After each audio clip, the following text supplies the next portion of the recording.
The moment a person becomes invisible to the one they love, a marriage does not end with a fight. It ends with silence. The crystal chandeliers of the Whitmore Foundation ballroom scattered rivers of golden light across the polished marble floor, transforming the vast Manhattan venue into something that felt suspended between a dream and a memory.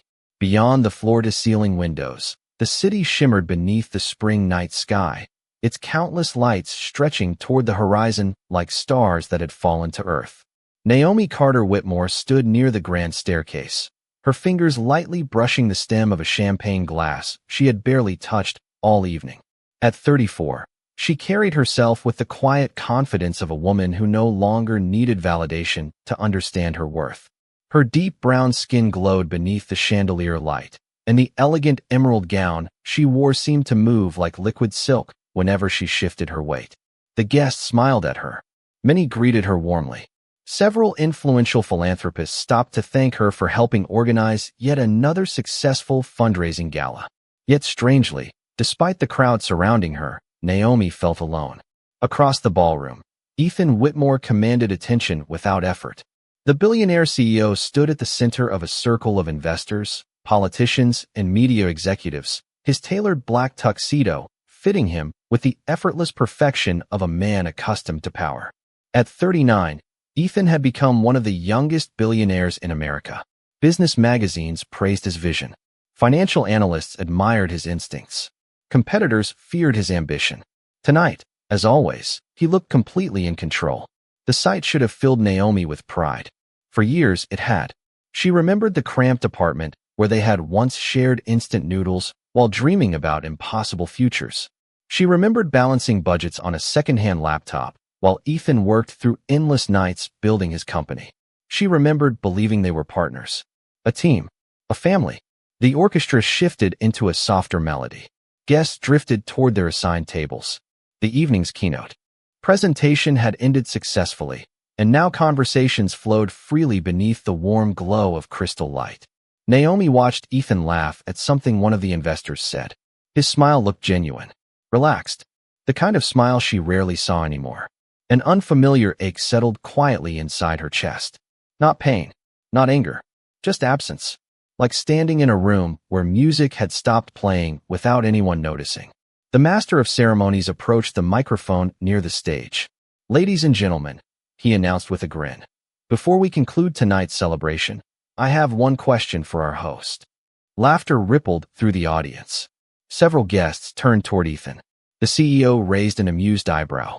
"And what would that be?" The MC smiled. "What's the secret behind your success?" More laughter followed. Someone shouted from the crowd, "Tell us how you do it."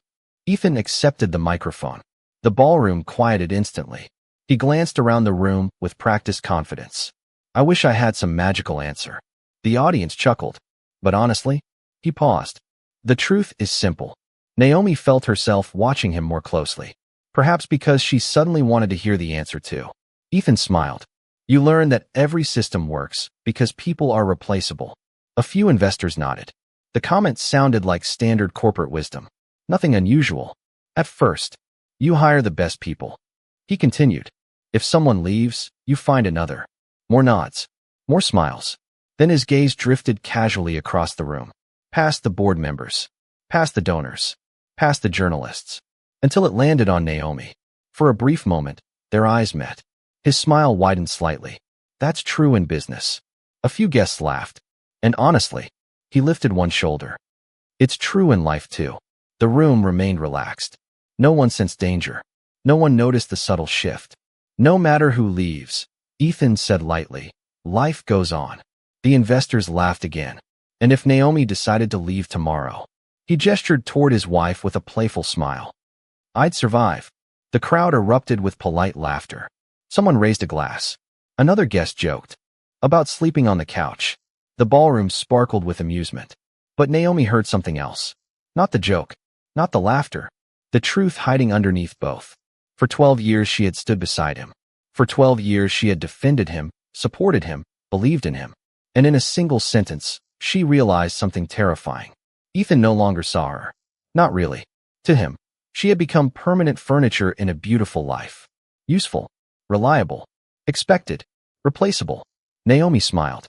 The same graceful smile everyone expected from her. The same smile photographers captured moments later. The same smile that appeared perfect from every angle.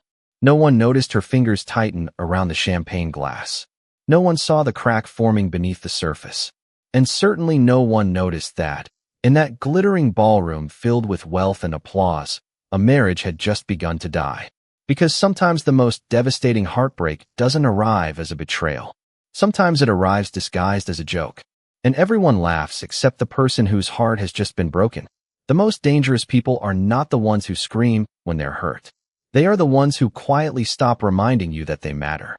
The morning after the gala arrived wrapped in silver rain.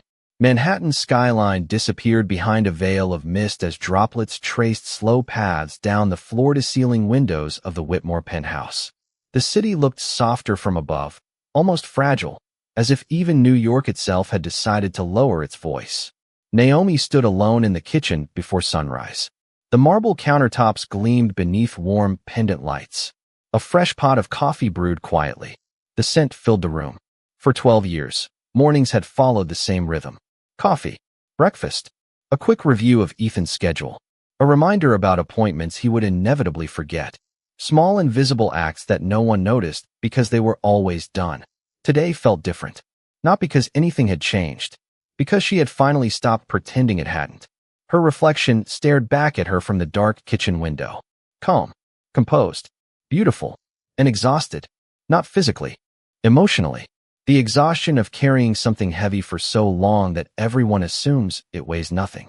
Behind her, footsteps echoed across the hardwood floor. Ethan entered the kitchen, already dressed for work. His navy suit looked flawless. His tie perfectly knotted. His attention fixed on the glowing screen of his phone. Morning. The word barely left his lips. Naomi smiled gently. Morning. He poured coffee. Checked an email. Responded to a text. Never looking up. A strange sadness settled over her. Not because he was cruel. Cruelty was easier to recognize. Ethan had become something far more dangerous. Comfortable. Comfortable enough to believe she would always be there. Comfortable enough to stop seeing her. Your mother called yesterday, Naomi said. Nothing. She's still expecting us for dinner Sunday. A distracted nod. Fine. Another email. Another message. Another notification. Naomi watched him. Really watched him. The lines near his eyes. The silver beginning to appear near his temples. The man she had loved through uncertainty and ambition. The man she once believed knew her better than anyone in the world.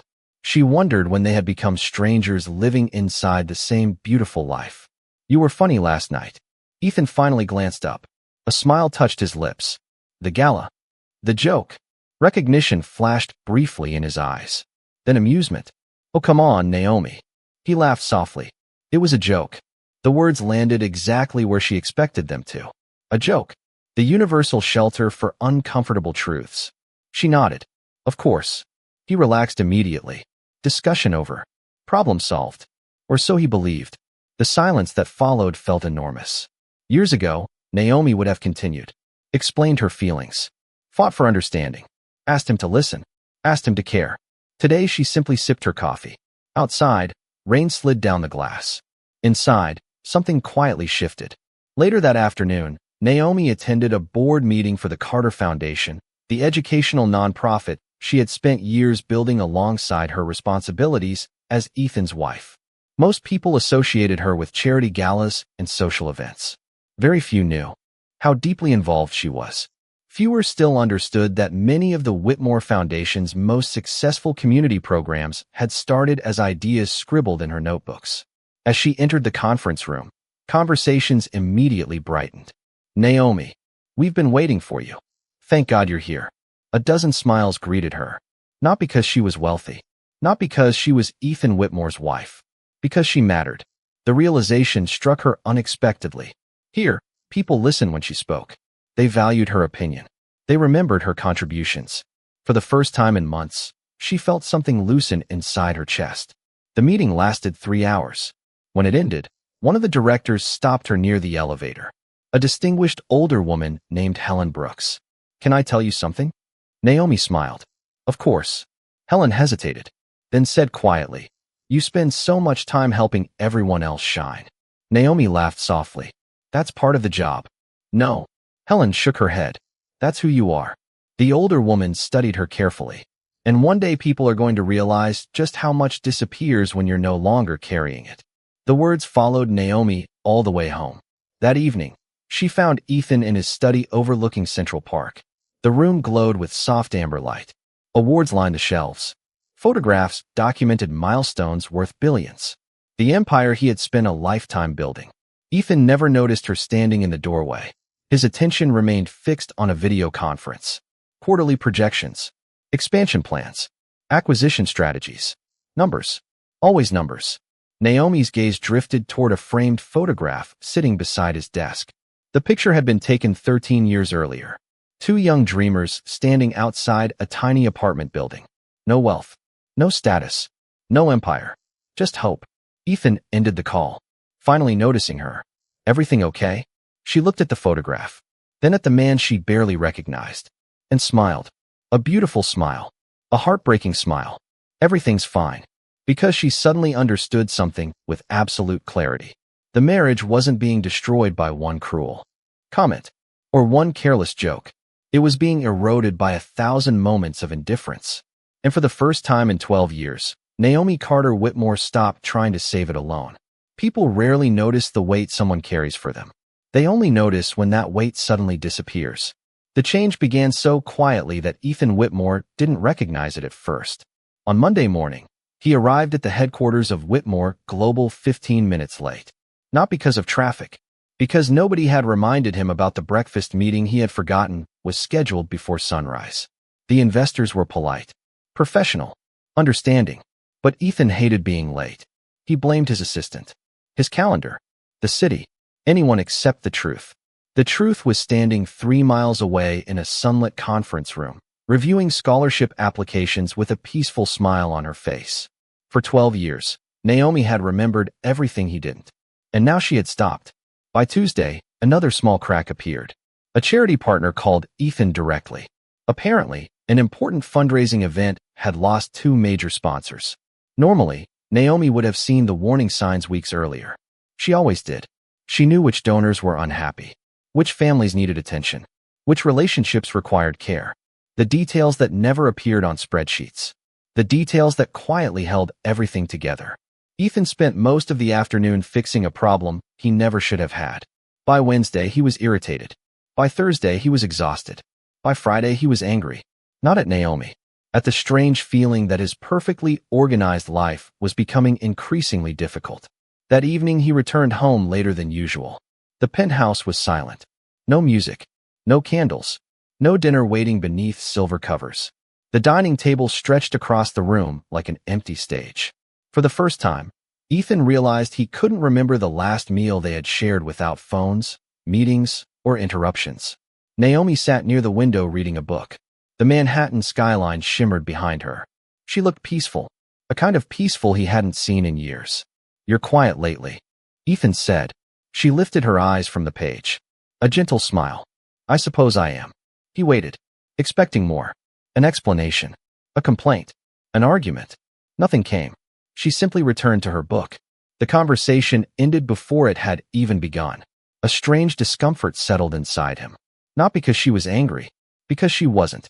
For years, whenever distance appeared between them, Naomi had fought to close it. She asked questions, started conversations, reached across the space. Now she no longer seemed interested in doing any of those things. And somehow that frightened him more than anger ever could. The following week brought another surprise. Whitmore Global hosted a strategic planning retreat at a luxury resort outside the city. Executives gathered. Board members attended. Investors flew in from around the country. During lunch, one of the senior directors approached Ethan. "Where's Naomi?" Ethan looked up. "At home, probably." The director seemed genuinely disappointed. "That's unfortunate." Ethan frowned. The man laughed softly. "You know, half the people here were hoping she'd attend." "What for?" The question came out before he could stop it. The director stared at him for a moment, then smiled. "For the same reason everyone hopes she's there." Ethan said nothing. The older man continued. "She remembers people's names. She remembers their children. She remembers what matters to them." His smile widened. "Frankly, Ethan, she makes the rest of us look bad." The comment was delivered jokingly, but it lingered long after the conversation ended. That night, Ethan found himself looking through old photographs, something he rarely did. Images from years earlier filled the screen. Tiny apartments, second-hand furniture, long nights, impossible dreams. And Naomi, always Naomi, standing beside him, encouraging him, supporting him, believing in him. Photograph after photograph revealed the same pattern. She was everywhere, not in the center, never demanding attention, just there, like gravity, like oxygen, like something so essential that you forget it exists until it's gone. For the first time, Ethan noticed how few recent photographs included genuine smiles. How many moments had become performances, appearances, obligations, a marriage displayed instead of lived. Downstairs, Naomi was sitting alone on the terrace. The city lights reflected in her dark eyes. A cool breeze moved through her hair.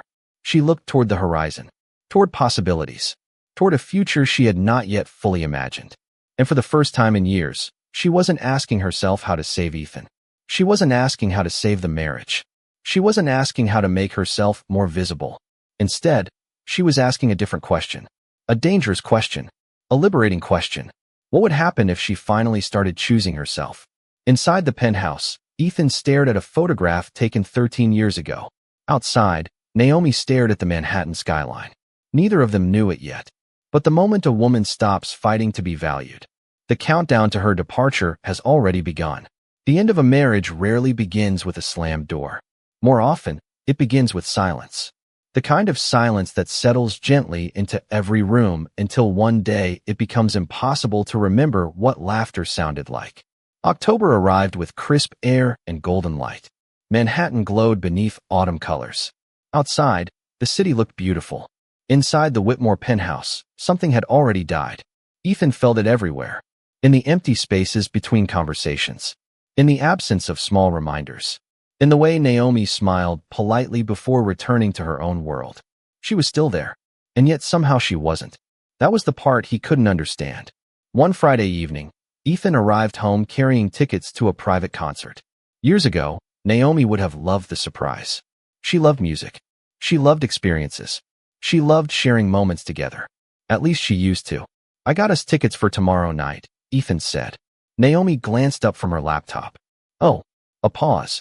Then a soft smile. "That's thoughtful." Thoughtful. Not excited. Not happy. Thoughtful. The word bothered him more than it should have. "You don't want to go?" She closed the laptop slowly. "It's not that." "Then what is it?"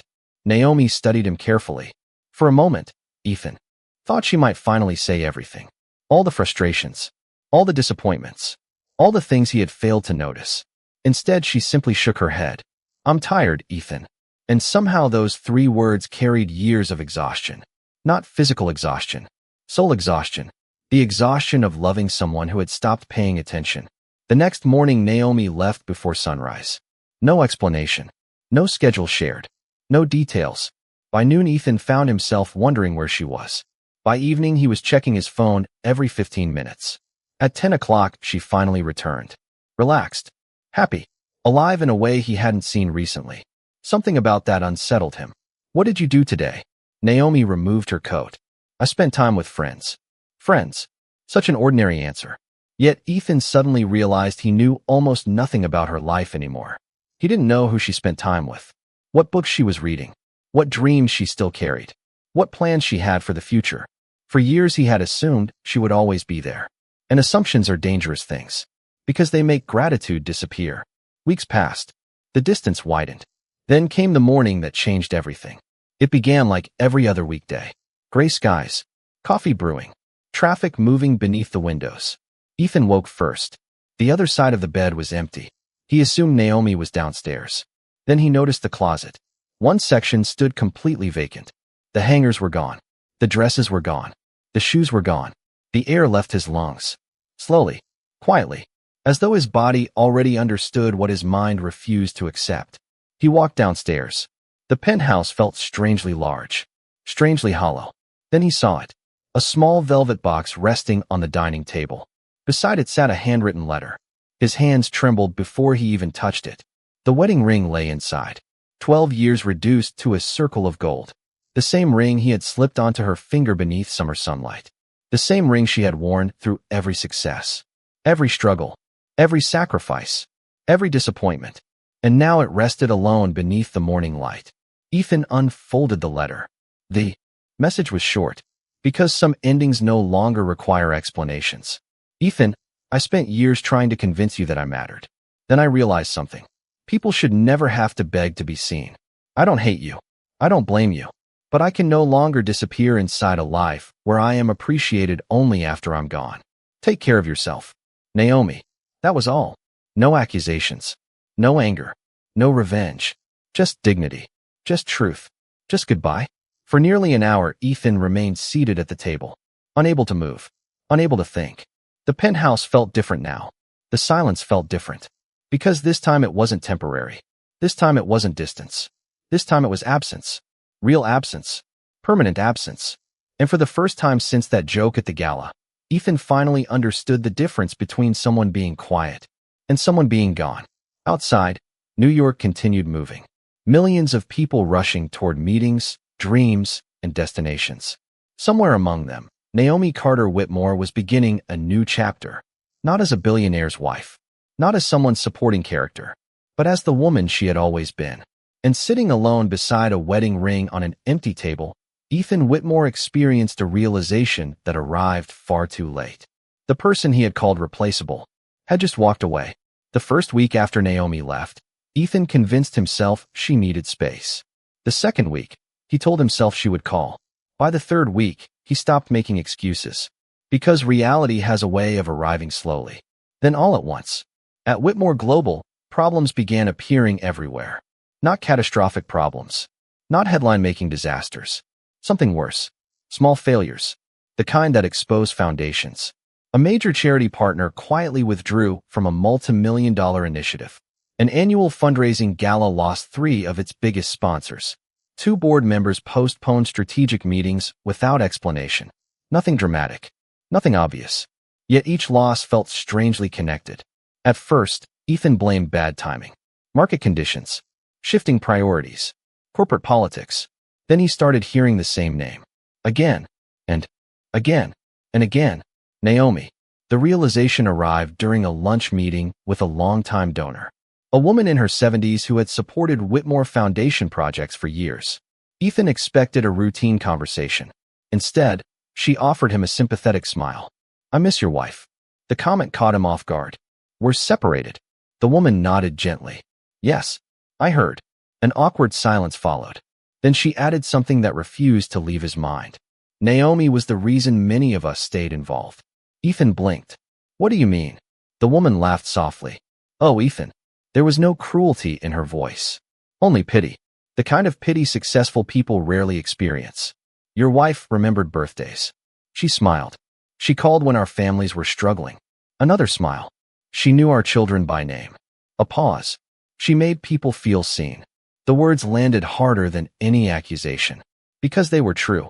And because Ethan had never considered them important. Until now. For years he had believed relationships were built through influence. Resources. Power. Status. Naomi had built them through something else entirely. Humanity. Weeks later the quarterly board meeting arrived.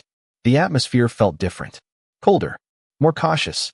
For the first time in years, Ethan struggled to control the room. Questions became challenges. Concerns became criticisms. Investors who once trusted him completely suddenly demanded explanations. Afterward, one of the senior board members remained behind. Richard Lawson, a man who had known Ethan for nearly 2 decades. He closed the conference room door. You want the truth? Ethan leaned back in his chair. Always. Richard studied him for a long moment. No. His voice remained calm. You wanted admiration. The statement hit like a punch.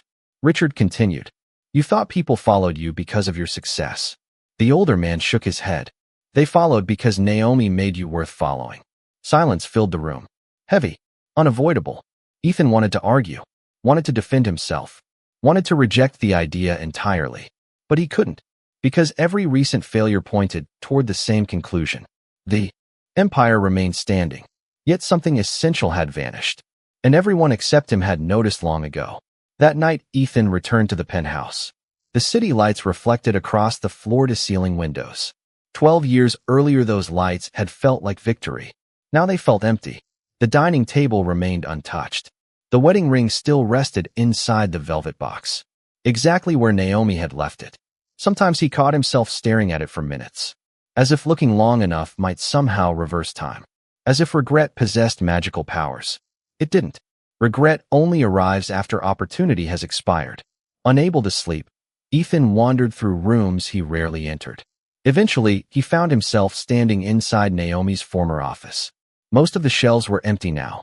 Most. Not all. One forgotten folder remained tucked inside a cabinet. Curious, he opened it. Inside were photographs, letters, project plans, scholarship applications, thank you cards from families whose lives had been changed through foundation programs. Hundreds of names, hundreds of stories, hundreds of lives. Every single one touched personally by Naomi. Not because she had to, because she wanted to. Ethan sat alone on the floor for nearly an hour, reading, learning, discovering pieces of the woman he thought he knew, and realizing how little he actually understood. Near the bottom of the folder, he found an old photograph. It had been taken years earlier, before the billion-dollar valuation, before magazine covers, before private jets, before fame. They stood together in a tiny office with peeling paint and secondhand furniture. Naomi was laughing. Ethan was looking at her, not the camera, her, as though she were the only thing that mattered. For a moment, he barely recognized the man in the picture. Then came the most painful realization of all. The empire hadn't started collapsing when Naomi left. It had started collapsing long before that. The day Ethan began treating her presence as guaranteed. The day gratitude became entitlement. The day love became assumption. And somewhere across New York, Naomi Carter Whitmore was building a life that no longer revolved around saving him, while Ethan sat alone among the ruins of lessons learned too late. For the first time in his life, the billionaire understood a truth money could never fix. Some losses don't bankrupt your company. They bankrupt your soul. 3 months after Naomi left, America met her. Not as Ethan Whitmore's wife. Not as a socialite. Not as the quiet woman standing beside a billionaire in photographs. America met Naomi Carter. And they loved her. It started with a small interview. A regional news station covering a community education initiative in Brooklyn. Nothing glamorous.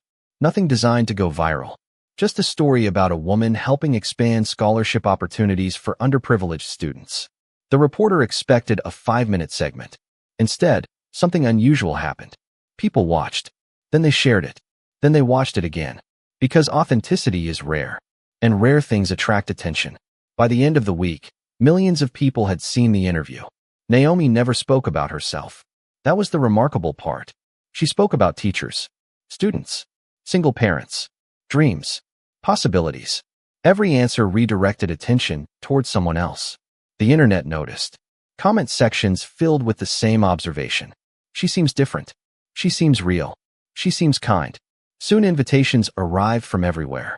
Podcasts, foundations, universities, national organizations. Naomi accepted only a handful. Not because she lacked opportunities. Because she no longer needed validation. That chapter of her life was over. One evening, Ethan sat alone in the penthouse watching television when her face appeared on screen. A national morning show.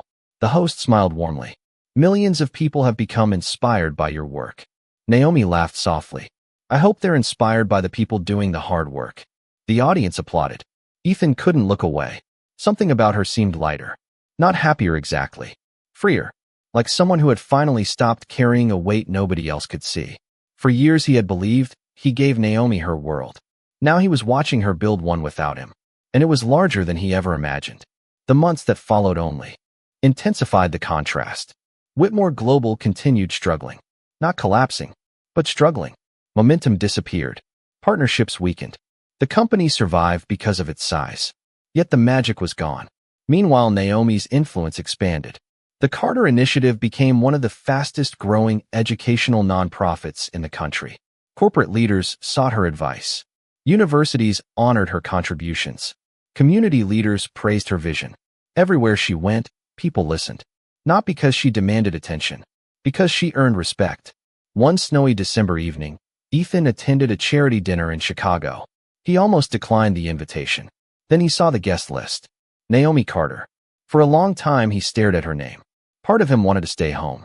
Part of him needed to see her, needed to understand who she had become. The ballroom sparkled beneath crystal chandeliers.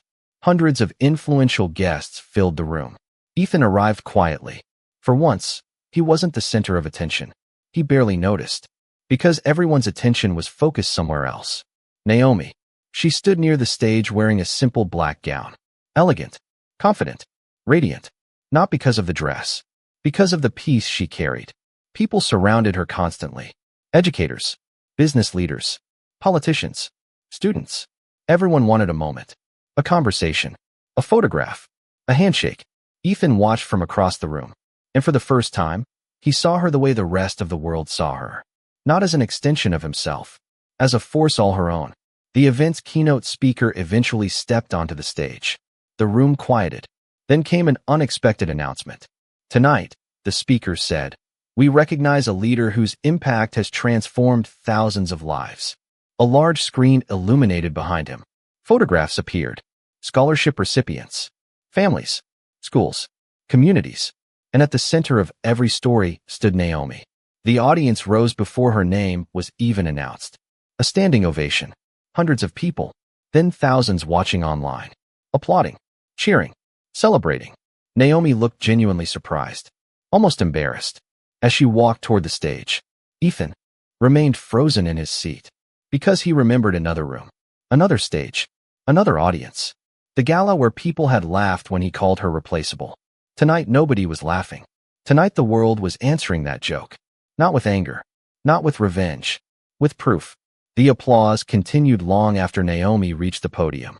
And sitting among strangers, Ethan felt something break inside him. Not pride. Not ego. Illusion. The illusion that success had belonged primarily to him. The illusion that she needed him more than he needed her. The illusion that extraordinary people remain ordinary simply because we see them every day. As the standing ovation echoed through the ballroom, Ethan Whitmore finally understood what the rest of the world had already discovered. Naomi Carter was never the woman standing behind greatness. She was greatness, and now everyone could see it. The standing ovation should have ended after a few seconds. Most of them do. Polite applause, professional recognition, a brief acknowledgement before the evening continues. But this one didn't. 30 seconds passed, then 60, then more. The sound rolled through the ballroom like a wave refusing to retreat. Naomi stood at the podium, one hand resting lightly against the microphone, her eyes shining beneath the crystal lights. She looked overwhelmed, not because she craved attention, because she never expected it. For years she had worked in rooms where nobody noticed who carried the weight. Now an entire room was standing because they finally understood. Ethan remained seated, not out of disrespect, because he couldn't move. The applause echoed through his chest like a verdict. A judgment delivered not by anger, but by truth. Around him, powerful people remained on their feet. Fortune 500 executives, senators, university presidents, philanthropists, people who rarely applauded anyone for long. Yet they continued, because they were not celebrating wealth. They were celebrating impact. The kind that couldn't be measured on financial reports. The kind Naomi had spent her life creating. Finally, the room quieted. Naomi leaned toward the microphone. The audience waited, expecting a powerful speech, a triumphant moment, a chance for her to claim credit. Instead, she smiled softly and said only 6 words. This belongs to many people, not me. The room applauded again. Not louder, deeper, because humility carries a different kind of power. Ethan lowered his eyes. He remembered every gala where he had accepted praise without mentioning her. Every interview where reporters asked about success. Every article featuring his face. Every achievement she helped build. He had never stolen credit intentionally. That realization somehow made it worse. Because neglect isn't always loud. Sometimes it's simply repeated long enough to become normal. Naomi continued speaking. She talked about opportunity, about dignity, about the importance of being seen, not admired. Seen. The distinction struck Ethan like a physical blow. Because he suddenly understood something devastating. Naomi's greatest wound had never been betrayal. It had been invisibility. Years of giving. Years of carrying. Years of standing beside someone who loved her yet somehow stopped seeing her. The speech lasted less than 10 minutes. When it ended, The audience rose again. Another standing ovation. This one even longer than the first. Naomi smiled politely, thanked everyone, then stepped away from the spotlight, as though she belonged nowhere near it, which somehow made people admire her even more. After the event, guests crowded around her. Reporters requested interviews. Photographers asked for portraits. Young women approached with tears in their eyes. Mothers introduced their daughters. Students thanked her for scholarships she barely remembered funding. Everywhere Ethan looked, he saw evidence of a life larger than headlines. A life built one person at a time. One conversation. One opportunity. One act of kindness. The irony felt almost unbearable. The world was discovering Naomi through the very qualities he had once taken for granted. Hours later, the ballroom began emptying. Guests drifted toward elevators. Valets prepared cars outside. The skyline glittered beyond enormous glass windows. Ethan remained alone near the back of the room, watching, thinking, remembering. Across the ballroom, Naomi stood speaking with a young scholarship recipient. The girl couldn't have been older than 19. She looked nervous, excited, hopeful. Naomi listened to her with complete attention, the same way she had always listened, as though nothing else existed, the same way she once listened to him. For years, Ethan believed extraordinary moments happened in boardrooms. Negotiations, acquisitions, deals worth billions. Yet standing there, he realized he had witnessed something far more valuable. A person making another person feel important. No cameras focused on them. No reporters recorded the interaction. No audience applauded. Still, it felt more meaningful than everything else that evening. Because greatness had never been Naomi's success. Greatness was the way she made other people feel seen. Eventually, the young woman walked away smiling through tears. Naomi turned toward the exit. For a brief second, her eyes met Ethan's across the room. The distance between them wasn't measured in feet. It was measured in years. Years of misunderstandings. Years of assumptions. Years of gratitude left unspoken. Neither moved. Neither smiled.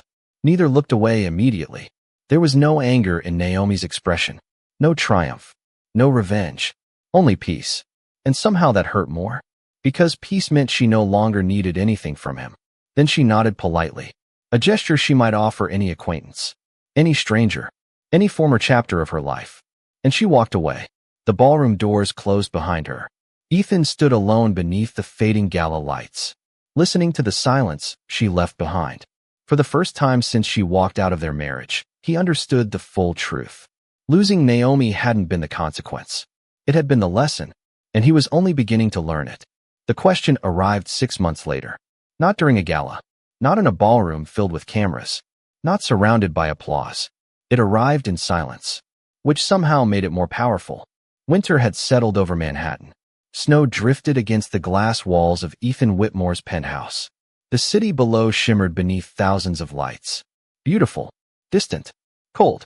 The apartment was immaculate, every surface polished, every detail perfect, and yet it felt emptier than ever. The dining table that once hosted conversations now sat untouched. The second coffee cup never left the cabinet. The piano Naomi used to play remained closed, a museum of a life that no longer existed. Ethan stood beside the floor-to-ceiling windows holding a glass of whiskey he wasn't drinking. His reflection stared back at him. Older, tired, not because of business. Whitmore Global had stabilized. The company survived. The board remained intact. Revenue had recovered. From the outside, everything looked fine.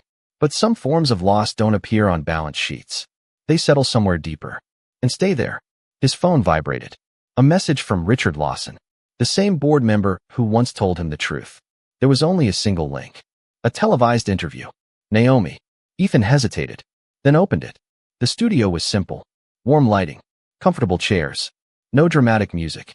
No sensational headlines. The host smiled at Naomi. By now she had become one of the most respected philanthropic voices in America. Not because she sought influence. Because people trusted her. The interview covered education, leadership, purpose. Everything unfolded calmly. Then the host asked an unexpected question. A personal one. The room seemed to grow quieter. So many people admire your strength, the host said gently. What's the hardest lesson you've ever learned? Naomi paused. Not for effect. For honesty. The audience waited. Millions watching at home waited. Even Ethan waited. Her answer came softly. The hardest lesson? She smiled sadly, learning that being loved and being valued aren't always the same thing. The studio became completely silent. Ethan stopped breathing. Naomi continued. There are people who love you. Her eyes lowered briefly, and still fail to truly see you. The words landed like stones. Not cruel, not angry, simply true. The host nodded carefully. And what do you do when that happens? Another pause, long enough for memory to enter the room. Long enough for Ethan to feel every missed opportunity, every ignored sacrifice, every unspoken thank you. Naomi finally answered. You stop asking them to see you. The audience remained motionless. You learn to see yourself. Ethan closed his eyes, because for the first time, he understood exactly when he lost her. Not the night she left, not the gala, not the joke. Years earlier, the moment she began feeling invisible. The moment he stopped noticing all the things she carried. The moment appreciation became expectation. The interview ended 20 minutes later, but Ethan barely remembered the rest. One sentence repeated endlessly inside his mind. Being loved and being valued aren't always the same thing. For years he believed loving Naomi was enough. Providing for her, protecting her, building a life together. He never realized that love without recognition slowly becomes loneliness. Hours passed. The city darkened outside. Snow continued falling. Eventually Ethan walked into his study, a room he rarely entered anymore. Inside a drawer rested an old photograph, one of the first pictures they ever took together. Long before the billion-dollar company, long before private jets, long before magazine covers. They were standing on a Brooklyn sidewalk, laughing, young, hopeful, ordinary. Naomi was looking at him, not the camera, him, as though he was the most important person in the world. Ethan stared at the image for a long time. Then something unexpected happened. For the first time since she left, he stopped asking himself why Naomi walked away, and started asking a different question, a harder one. The only question that mattered. Not why she left, why she stayed so long. The answer hurt more than anything else. Because she had stayed for love.